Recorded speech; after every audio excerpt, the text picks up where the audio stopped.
რთული ახსნა ვინ არიან ინდიგო ბავშვები, მაგრამ მე ვფიქრობ ინდიგოები ის ადამიანები ვართ, ვისაც სურს რომ სამყარო უკეთესი იყოს და ამისთვის საჭირო იდეებიც აქვს.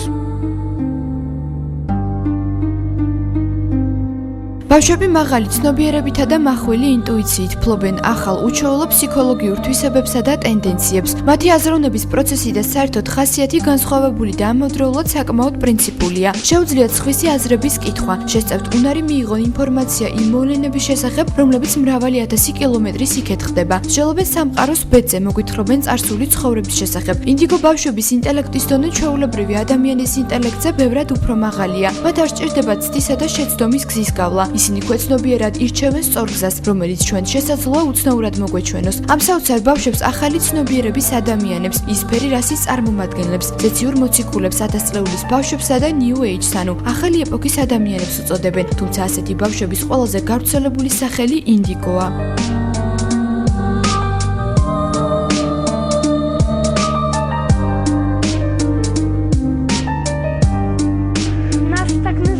ინდიგო ამ სახელს ისე გვეძახიან თითქოს საგნების გადაადგილება ან რაიმე საფეთქება შეგვეძლოს. ჩვენ უბრალოდ მოვედით და ჩვენთვის ხელმისაწვდომია ინფორმაცია, რომელიც ადამიანებს უნდა გადავწყვეტ, რათა მათ თავად სცადონ სამყაროს შეცვლა.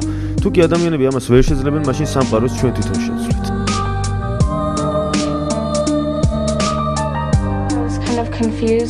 გარკვეული პერიოდის განმავლობაში შეძრწუნებული ვიყავი, ნერვიულობდი, რომ სხვებს არ ვგავდი და საკუთარ თავში ვიკეტებოდი, მაგრამ ახლა უკვე ჩემს თავს ისეთად ვიღებ, როგორიც ვარ. არ მომწონს რომ სხვებისგან გამოვყოფენ და ინდიგოებს გვეძახიან. ყველა ადამიანი ხომ ერთნაირია, უბრალოდ ინდიგოები ვაკეთებთ იმას, რაც ვიცით რომ შეგვიძლია. სხვებმა კი ჯერ არ იციან, რომ ეს ყველაფერი არც მათთვისაა შეუძლებელი. იცი რას ნიშნავს იყო ინდიგო? აი მაგალითად მოდის შენთან ადამიანი და გეკითხება რაღაცა საკუთარი ცხოვრებიდან, რაც შენ არ იცი, მაგრამ მაინც სწორად პასუხობ და ის გაოცებული რჩება. ცხოვრობ იმისათვის, რომ ადამიანებს სიკეთე ვასწავლო, რათა ეს სამყარო უკეთესი გახდეს. თუ ჩვენ არაფერს გავაკეთებთ, სამყარო ისევ ისეთი ბნელი იქნება.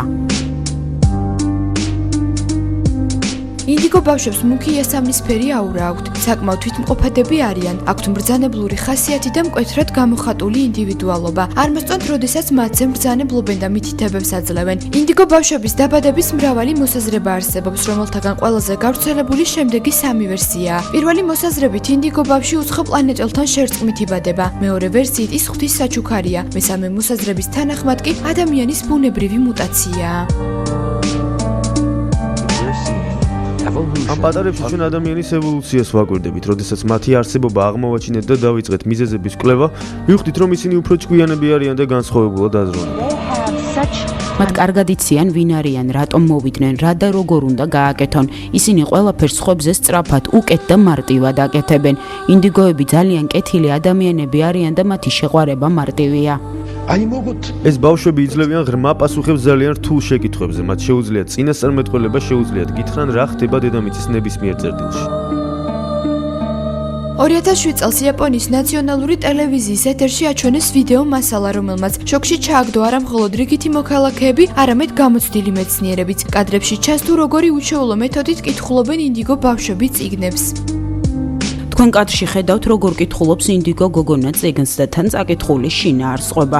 ეს გოგონა წიგნს ფერების დახმარებით კითხულობს, ეს მხოლოდ ინდიგო ბავშვებს შეუძლიათ. ესეც ინდიგო ბიჭუნაა, ის ფურცლებთან შეხებით ახერხებს წარწერების ამოცნობას. ეს ბიჭუნა კი წიგნს მახვილის სმენის საშუალებით კითხულობს. ყურთან ახლოს წიგნის ფურცლების შრიალით ის ნაწარმოების შინაარსს იგებს. აღნიშნული ვიდეო იაპონურმა მედია საშუალებებმა მას შემდეგ გაავრცელეს, რაც დარწმუნდნენ, რომ კადრში დაფიქსირებული ფაქტები რეალურია. იაპონელი პედაგოგების განმარტებით ამ ბავშვებმა წიგნის ავტორთან კვანტური კავშირის დამყარება მოახერხეს, რაც მათ წიგნების სწრაფად და უჩვეულოდ კითხვის საშუალებას აძლევს. ინდიგო ბავშვებს შემდეგი თავისებურებები ახასიათებთ. ისინი ამ სამყაროში მოდიან ჩამოყალიბებული შეგრძნებებით, მათ კარგად იციან რა უნდათ. კარგად და ყოველგვარი ეჭვის გარეშე აცნობიერებენ საკუთარ მიზნებსა და მისწრაფებებს. საკუთარი ქცევის ახსნას აუცილებლობად არ მიიჩნევენ და მხოლოდ არჩევანის თავისუფლების სჭირად. არსებობს გარკვეული ქმედებები, რომელთაც ინდიგო ბავშვი არასოდეს გააკეთებს. მაგალითად რიგში დგომა, ლოდინი და ასე შემდეგ. იბნევიან კონსერვატიულ სისტემებთან ურთიერთობისას, სადაც შემოქმედებით აზროვნებას ადგილი არ აქვს. რაიმე საქმის კეთებისას საკუთარ თავს ეყრდნობიან და იმპროვიზაციასაც მიმართავენ, თუმცა ამას მშობლები ან პედაგოგები წესის დარღვევად აღიქვამენ. ვერანაირად ვერ აღიქვამენ საყვედურებს დისციპლინის დარღვევასთან დაკავშირებით, ყურს არ უგდებენ მსგავს განცხადებებს. მოვა მამაშენი და ნახავ რასაც გიზამს. ბავშვი ინდიგო მგრძნობიარე და სუსტია, მისგან შეიძლება დადგეს როგორც გენიალური შემოქმედი, ისე გარეწარი. როცა რაიმე უჭირთ საკუთარ მოთხოვნილებებზე მორიდების გარეშე საუბრობენ. გამძაფრებული აქვთ სამართლიანობის შეგრძნება. საკმაოდ მიხვედრილები არიან, ადვილად და სწრაფად ერკვევიან ტექნოლოგიებში და ადვილად ითვისებენ სხვადასხვა სახის ტექნიკას.